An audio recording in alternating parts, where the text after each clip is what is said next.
State of Bengal अब इस Kolkata hospital incident को दबाने की तरफ बढ़ रही है। So question is how is this happen and why is this happen with a 31 years old lady doctor. She was currently working in RG Kar Hospital, Kolkata. And according to some recent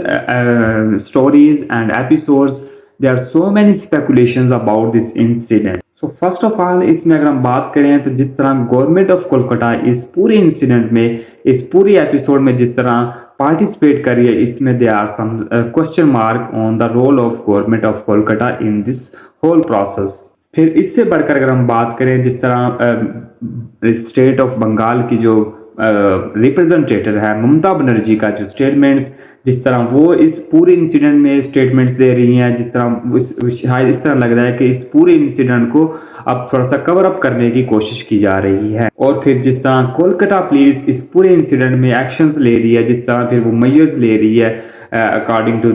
to the situation, according to the protesters, वो भी they are some also question mark on the role of police on the statement of Mamata Banerjee and the government of Kolkata. So इन सब में बढ़कर अगर हम बात करें फिर जिस तरह लास्ट नाइट डॉक्टर्स पर अटैक के बहुत देखें, जिस तरह doctors peacefully RJ car hospital में प्रोटेस्ट कर रहे थे, तो वहाँ पे जिस तरह एक मॉक वैंडलिज्म देखने में आया, जहाँ पे अचानक से थाउजेंड्स ऑफ पीपल थे वहाँ पे जिन्होंने अब डॉक्टर्स पे अटैक किया। सो अब देखें उस डॉक्टर्स पे अटैक करना दैट वाज नॉट इजी, जहाँ पे पुलिस भी इन्फोर्स थी, और इन दैट सिचुएशन वहाँ पे डॉक्टर्स पे अटैक होना, there are some also question mark on the role of police in this story. So इस पूरी स्टोरी में जो कि सबसे एक मेन किरदार है वहाँ पे अगर हम बात करें वो है आरजे कार हॉस्पिटल की मैनेजमेंट। और इसमें अगर हम बात करें आरजे कार हॉस्पिटल का जो इन मैनेजमेंट जो कि इंतज़ामिया है, उसके जो पूरा एक जिस तरह वो पूरे with the effort of Kolkata government अब पूरे इंसिडेंट को कवर अप करने की कोशिश कर रहे हैं। सो वहाँ पे आरजे कार हॉस्पिटल मैनेजमेंट का जो कि किरदार है वो बहुत एक क्वेश्चन मार्क है वहाँ पे। और इन सब में बढ़कर अगर हम बात करें वहाँ के जो प्रिंसिपल थे जो कि एक्स हो चुके हैं संदीप घोष, वहाँ पे संदीप घोष का क्या किरदार है वहाँ पे, और जिस तरह सीबीआई वहाँ पे अब डायरेक्टली इंटरोगेशंस कर रही हैं, वहाँ पे इन्वेस्टिगेशंस कर रही हैं। सो अब जो कि संदीप घोष का किरदार और फिर the relation of Sandeep Ghosh with TCM वो भी बहुत इंपॉर्टेंट है। और इस पूरे स्टोरी को जानने के लिए that will be very important for CBI and other investigation agencies to find out the relation of Sandeep Ghosh and TCM.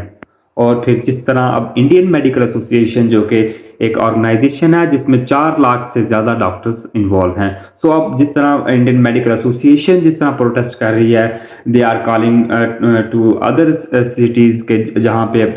दूसरे शहरों में हम इस तरह के जो प्रोटेस्ट हैं जो कि पीसफुल प्रोटेस्ट हैं हम देखने में आ रहे हैं, जिसमें हम बात करें मुंबई में देखने में आए, फिर न्यू दिल्ली, फिर वहाँ पे अगर हम बात चंडीगढ़, गुजरात, अहमदाबाद, इट मीन पूरे एक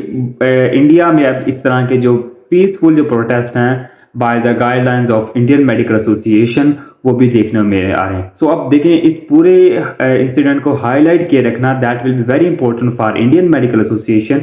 to find out the justice for 31 years old lady doctor. और अब इस पूरे इंसिडेंट में अगर हम बात करें बहुत डिटेल्स दी जा रही हैं, बहुत कॉम्प्लिकेशंस पैदा की जा रही हैं, बहुत ज़्यादा ट्रूथ एंड लाइज में बहुत ज़्यादा डिफ्रेंशिएट किया जा रहा है ताकि इस पूरे इंसिडेंट को जब जो कवर अप करने की कोशिश की जा रही है उस एफर्ट में इजाफा होता जा रहा है। सो वहाँ पे इश्यूज़ को हाईलाइट नहीं किया जा रहा और जिस तरह सिचुएशन क्रिएट की जा रही है और इट मीन वहाँ पे अब